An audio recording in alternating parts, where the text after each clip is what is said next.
Subscribe now Suhail Simply YouTube channel.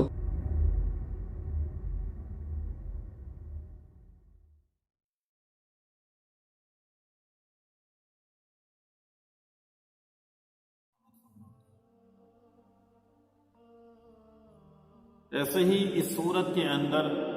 ایک آیت ہے، آیت نمبر 26، جس میں مشہور و معروف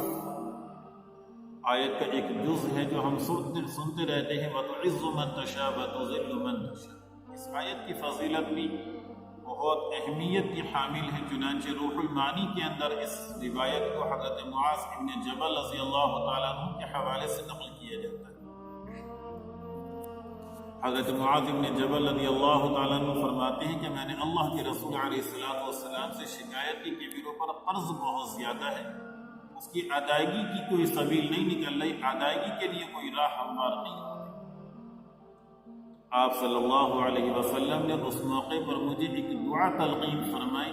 اور ارشاد فرمایا کہ اسے پڑھ کر اگر تم اللہ سے مانگو گے، اس سے پڑھو گے تو اس کی برکت سے ہوئے زمین کے برابر بھی سونا اگر تمہارے اوپر قرض ہوگا تو اللہ اس کی بھی ادائیگی کے لیے راستے نکالے۔ چنانچہ وہ یہی آیت نمبر 26 ہے جو آپ نے تلقین فرمائی، اللہم مالک الملک تؤتی الملک من تشاء وتنزع الملک ممن تشاء وتعز من تشاء وتذل من تشاء بیدک الخیر انک علی کل شیء قدیر۔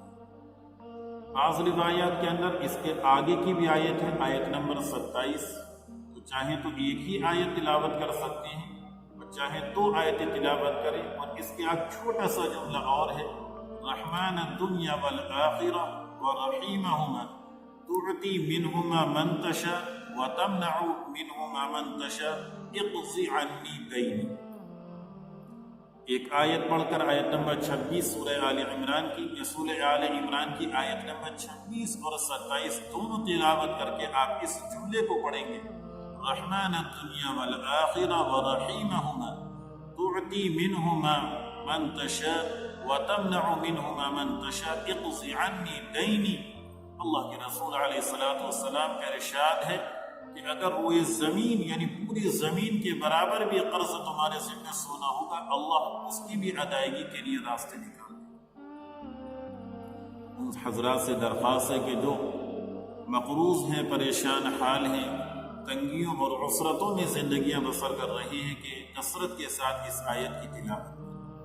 اس موقع پر ابو داؤد شریف کی ایک حدیث بھی نگاہوں کے سامنے آ گئی،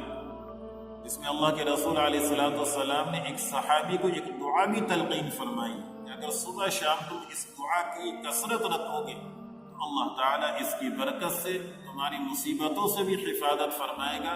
اور تمہارے اوپر جو قرض ہوگا اس کی ادائیگی کے لیے بھی سبیل نکال دے گا۔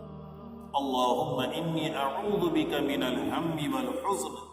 وأعوذ بك من العجز والكسل وأعوذ بك من الجبن والبخل وأعوذ بك من غلبة الدين وقهر الرجال۔ صبح شام اس کا ورد رکھیں، اللہ نے چاہا انشاءاللہ مصیبتوں سے، حادثات سے، فتنوں سے